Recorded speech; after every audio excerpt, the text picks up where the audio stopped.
കുഞ്ഞനീതിമാരെ, ഇന്ന് നമുക്ക് രണ്ട് സന്തോഷമാണ്. എന്താണ്? ഒന്ന് മാതാവിന്റെ സ്വർഗാരോപണം, രണ്ട് സ്വാതന്ത്ര്യം കിട്ടിയ ദിവസം. ഈ സ്വാതന്ത്ര്യം കിട്ടാൻ വേണ്ടി എന്തോരം ആളുകളാണ്, എന്തോരം സമര സേനാനികളും ലീഡേഴ്സും ആണ് അതിനുവേണ്ടി കഷ്ടപ്പെട്ടവര് അല്ലേ? മഹാത്മാഗാന്ധിജിയും അതിനോടൊപ്പം നിന്ന് വല്ലഭായ് പട്ടേൽ, അങ്ങനെ ഒരുപാട് ആളുകൾ നമുക്ക് സ്വാതന്ത്ര്യം നേടിത്തരാൻ, നമ്മളാണ് അതിന്റെ ഫലം അനുഭവിക്കുന്നത്, അവരല്ല. അവർ കഷ്ടതയിൽ ജീവിച്ച ആളുകൾ, നമ്മളാണ് ആ സ്വാതന്ത്ര്യത്തിന്റെ സന്തോഷം അനുഭവിക്കുന്നത്, നമ്മളാണ്. അപ്പോൾ നമുക്ക് ഇവിടെ പരിശുദ്ധ അമ്മ നമുക്ക് തരുന്നൊരു മെസ്സേജ് ഉണ്ട്. ഈ സ്വർഗാരോപണവും തമ്മിലുള്ള വ്യത്യാസം എന്താണെന്നറിയോ? കർത്താവിനെ നമ്മൾ സ്വർഗാരോഹണം ചെയ്തു എന്ന് പറയണേ അല്ലേ? ആ സ്വർഗാരോഹണം എന്താണ് വ്യത്യാസം പറഞ്ഞേ? സ്വർഗാരോപണം എന്ന് പറയുന്നത് കർത്താവ് തന്നെ സ്വർഗത്തിലേക്ക് പോയി ആരോഹണം ചെയ്തു. ആരോഹണം എന്ന് പറഞ്ഞാൽ തന്നെ ആരോഹണം ചെയ്യുക. അപ്പൊ അത്രയും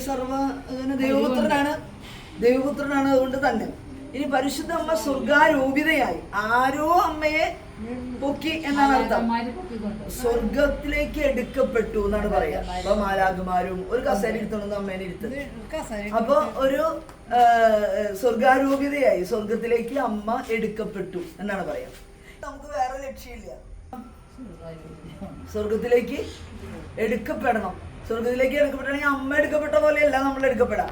അമ്മ മരിക്കാതെ അമ്മ എടുക്കപ്പെട്ടു. മരിച്ചു എന്ന് നമുക്കറിയില്ല, അതിന് ഹിസ്റ്ററി ഇല്ല, തെളിവില്ല. അമ്മ അങ്ങനെ പോയി.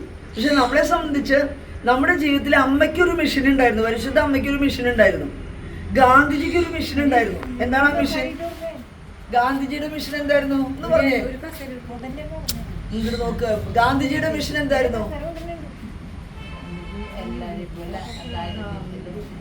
അല്ല, ഗാന്ധിജിയുടെ മിഷൻ എന്തായിരുന്നു? ഇന്ത്യക്ക് സ്വാതന്ത്ര്യം നേടിക്കൊടുക്കുക എന്നുള്ളതാണ് ഗാന്ധിജിയുടെ മിഷനായിരുന്നത്. അതിനുവേണ്ടി ഗാന്ധിജി കച്ചകെട്ടിറങ്ങി. എന്തുമാത്രം കഷ്ടതകളും ദുഃഖങ്ങളും വിഷമങ്ങളും സമരങ്ങളും ഒക്കെ നയിച്ചിട്ടാണ് ഇന്ത്യക്ക് സ്വാതന്ത്ര്യം കിട്ടിയത്. അടിമത്തത്തിൽ നിന്നുള്ള മോചനം കിട്ടി. അതാണ് ഗാന്ധിജിയുടെ മിഷൻ. ഗാന്ധിജിയുടെ മിഷൻ ജീവിതം കൊണ്ട് ഗാന്ധിജി തീർത്തു. ഇതുപോലെ പരിശുദ്ധ അമ്മയ്ക്ക് ജീവിതത്തിൽ ഒരു മിഷൻ ഉണ്ടായിരുന്നു. എന്താണ് പരിശുദ്ധ അമ്മയുടെ മിഷൻ? പരിശുദ്ധ അമ്മയുടെ ഭൂമിയിലുള്ള മിഷൻ എന്താണെന്ന് ചോദിച്ചാൽ, പരിശുദ്ധ അമ്മയ്ക്ക് ഭൂമിയിലുള്ള മിഷൻ എന്തായിരുന്നു? 19 വയസ്സായ ഒരു 16, 17, 18, 19 വയസ്സായ ഒരു പെണ്ണിനെ വലിയൊരു ഉത്തരവാദിത്വത്തിലേക്ക് വിളിച്ച് തന്റെ ജീവിതത്തിൽ വലിയ അപവാദങ്ങൾ കേൾക്കേണ്ട തരത്തിലുള്ള മിഷനാണ് അമ്മയ്ക്ക് കൊടുത്തത്. കല്യാണം കഴിക്കാണ്ട് ഒരു പെണ്ണ് പ്രസവിക്കുക, ദൈവപുത്രനാണെന്ന് പറയുക, ഇതൊക്കെ ആരും വിശ്വസിക്കാനാണ്? ഇത്രയും വലിയ ത്യാഗം അമ്മ എടുത്തത് ഈ ഭൂമിയെ രക്ഷയുടെ വഴിയിലേക്ക് നയിക്കാൻ. സ്വർഗത്തിലേക്ക് ഒരു വഴിയുണ്ടെന്ന്, ആ സ്വർഗത്തിന്റെ വഴി വെട്ടിത്തെളിക്കാൻ ഈശോ ഈ ഭൂമിയിൽ വരണമെന്നും പിതാവ് തീരുമാനിച്ചു. അതിനുവേണ്ടി അമ്മയെ തെരഞ്ഞെടുത്ത് നിയോഗിച്ച് ആ മിഷൻ കംപ്ലീറ്റ് ചെയ്യാൻ വേണ്ടിയിട്ടാണ് പരിശുദ്ധ അമ്മയുടെ ദൗത്യമായിരുന്നത്. ഇതുപോലെ അമ്മയ്ക്കുണ്ടായ പോലെ നമുക്കും ദൗത്യങ്ങൾ ഉണ്ടോ ഇല്ലയോ? ഒന്ന് പറഞ്ഞേ.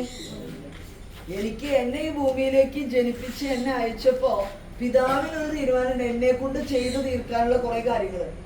അതിനെയാണ് നമ്മൾ മിഷൻ എന്ന് പറയാം. റോസ്റ്റോസ് വഴി ഇന്ന കാര്യങ്ങൾ ഈ ഭൂമിയിൽ നടക്കണം.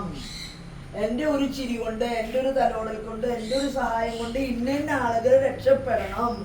ഇത് കർത്താവിന്റെ തീരുമാനമാണ്. ഇന്ന ആളുകൾ സ്നേഹം അനുഭവിക്കണം. പിടികിട്ടിയ? അപ്പൊ നിങ്ങൾക്ക് മിഷൻ ഉണ്ടാ? ഉണ്ട്. എന്താണ് മിഷൻ? ഓമനയുടെ മിഷനാണ്. ശാന്തി തീരത്ത് വന്ന് ഇപ്പൊ ഈ അമ്മമാർക്ക് വേണ്ടി ഭക്ഷണം ഉണ്ടാക്കണം. അതൊരു മിഷനാണ്. മനസ്സിലായ? ജാസ്മിന്റെ മിഷനാണ്. അവിടുന്ന് ഇത്രയും ദൂരം യാത്ര ചെയ്ത് ഇവിടെ വന്ന് ഈ അമ്മച്ചിമാരെ സഹായിക്കണം. ദേവിയമ്മയുടെ മിഷനാണ്. ഇവിടെ ഓടി നടന്ന മാലാഖയുടെ പോലെ ഈ പണിയൊക്കെ ചെയ്ത് അവിടെ ചെടി കുത്തി, ഇവിടെ ചെടി കുത്തി, അവിടെ നനച്ച് ആ പേപ്പർ എടുത്ത് ഇത് പാത്രം കഴുകി, അവർ എവിടെയാണോ സഹായം അവിടേക്ക് ഓടി ചെല്ലണം. ആണോ? ഇനി ചിലരുടെ മിഷൻ കുശുമ്പൂത്തില് മാത്രമായാലാ? ചിലരുടെ മിഷൻ കുശുമ്പ് കുത്തിലും സൂത്രം പറയലും വിഷമം ഉണ്ടാക്കലും. അപ്പൊ ചിലരുടെ മിഷൻ എന്താണ്? ഇപ്പൊ നമ്മുടെ മിനിനെ കണ്ടണ്ട, എവിടെയൊക്കെ അഴുക്കുണ്ടോ അവിടെയൊക്കെ മിനിക്ക് പിന്നെ സ്വസ്ഥതയില്ല. മിനി അവിടെ അടിച്ചിട്ടോളം ക്ലീൻ ആക്കുക. അത് കർത്താവ് മിനിക്ക് കൊടുത്തേക്കുന്ന ദൗത്യം. ഇങ്ങനെ ഓരോരുത്തർക്കും ഓരോ ദൗത്യമുണ്ട്. സിനു പറയും, അയ്യോ സിസ്റ്റർ അവിടെ ചെയ്യണം, ഇത് ചെയ്യണം, ഇന്ന് അവര് പറഞ്ഞണ്ട, അവർക്ക് ഷീറ്റ് വിരിക്കണം. ഓരോരുത്തർക്കും ഓരോ മിഷനാ. ആണോ അല്ലയോ? അപ്പൊ നിങ്ങളുടെ മിഷൻ എന്താണെന്ന് ആരെ കണ്ടുപിടിക്കുക? നമ്മൾ തന്നെ കണ്ടുപിടിക്കണം. നമ്മൾ കണ്ടുപിടിക്കണം. ഈ ലോകത്ത് നിന്ന് മരിച്ച് ഞാൻ പോകുന്നതിന് മുമ്പ് എനിക്ക് തീർക്കാനുള്ള മിഷൻ എന്താണ്? എന്തിനാണ് എന്നെ ഈ ഭവനത്തിലേക്ക് കൊണ്ടുപോകുന്നത്? എന്തൊക്കെ മിഷനാണ് ഇനി എനിക്ക് തീർക്കാനുള്ളത്? ആരെ കുറിച്ചൊക്കെ നല്ലത് പറയാൻ, ആരെങ്കിലൊക്കെ സ്നേഹിക്കാൻ, ആർക്കെങ്കിലൊക്കെ നന്മ ചെയ്യാൻ, ആർക്കെങ്കിലൊക്കെ സമാധാനം കൊടുക്കാൻ. നമുക്ക് എല്ലാവർക്കും ഓരോ മിഷനുണ്ട്. അപ്പൊ സന്ധ്യ ആലോചിക്കുക, ദൈവമേ എന്റെ ഭർത്താവും നേരത്തെ മരിച്ചു, എനിക്ക് 3 മക്കളുണ്ട്, ഒന്നത്തിനും കൂടി കരക്കെത്തിക്കണല്ല കർത്താവേ, എന്റെ മിഷൻ എന്തുട്ടാ ആലോചിച്ചുകൊണ്ടിരിക്കുകയാണ്. ആലോചിക്കണ്ട, ടെൻഷൻ ഒന്നും അടിക്കണ്ട. നമ്മുടെ മിഷനുകളെല്ലാം ഈശോ സമയാസമയങ്ങളിൽ നടത്തി തരും. വിശ്വസിക്കുക മാത്രം ചെയ്യുക. ഓരോ ദിവസവും നല്ലത് ചെയ്യുക, നല്ലത് പറയുക, നല്ലത് പ്രവർത്തിക്കുക, നല്ലത് കാണുക, നല്ലത് കേൾക്കുക, നല്ലത് പറയുക, നല്ലത് ചെയ്യുക. ഇത്രയും കാര്യങ്ങൾ ചെയ്താൽ കർത്താവ് നമുക്ക് തരുന്ന ഇൻസ്പിറേഷൻസിനനുസരിച്ച്, പ്രചോദനങ്ങൾക്കനുസരിച്ച് നമ്മൾ ജീവിക്കണം.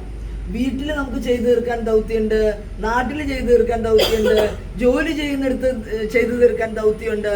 എവിടെയൊക്കെ ഞാനായിരിക്കുന്നു അവിടെയൊക്കെ ദൈവം എനിക്കൊരു മിഷൻ ഏൽപ്പിക്കുന്നുണ്ട്. ആ മിഷൻ പൂർത്തീകരിച്ചാലേ ഞാൻ സ്വർഗത്തിലേക്ക് എടുക്കപ്പെട്ടുള്ളൂ. അപ്പോഴേ ഈ ഭൂമിയിൽ നിന്ന് ഞാൻ മരിച്ച സ്വർഗത്തിൽ പോകാൻ പറ്റുള്ളൂ. അല്ലെങ്കിൽ സ്വർഗത്തിൽ പോകാൻ പറ്റില്ല, നിങ്ങൾ കിടക്കുന്ന പിടിയിട്ടിയ. അപ്പൊ നമ്മുടെ മിഷൻ പൂർത്തീകരിക്കണ്ടേ? ഫിലോമേ, മിഷൻ പൂർത്തീകരിക്കണ്ടേ? ഫിലോമയുടെ ദൗത്യം ഇപ്പൊ വയ്യാണ്ടിരിക്കുകയാണ്. സന്തോഷമായിട്ട് എല്ലാ ദിവസവും നടക്കാനും കാര്യങ്ങൾ പറ്റണത് പോലെയൊക്കെ ഓരോരുത്തർക്കും ഓരോ മിഷനാണ് ദൈവം തന്നേക്കണേ. ആ മിഷൻ നമ്മൾ പൂർത്തീകരിക്കാൻ നമുക്ക് തീരുമാനം എടുക്കാം. സ്വാതന്ത്ര്യത്തിന്റെ സുഖം നമ്മൾ അനുഭവിക്കണമെങ്കിൽ നമ്മൾ തയ്യാറാകണം. എല്ലാവരും സ്വാതന്ത്ര്യം തന്നാലും നമുക്ക് സ്വാതന്ത്ര്യം ഉണ്ടാവണമെന്നില്ല. ആ സ്വാതന്ത്ര്യം ഞാൻ ഉള്ളിൽ അനുഭവിക്കണം.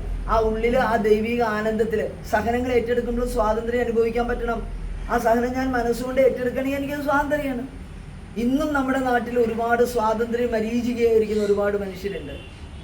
ഇരുട്ടിൽ കിടക്കുന്ന, കഷ്ടപ്പെടുന്ന, ബുദ്ധിമുട്ടുന്ന ആളുകളുണ്ട്. അവർക്കൊക്കെ വേണ്ടി നമുക്ക് പ്രാർത്ഥിക്കാം. പൂർവികർക്ക് വേണ്ടി പ്രാർത്ഥിക്കാം.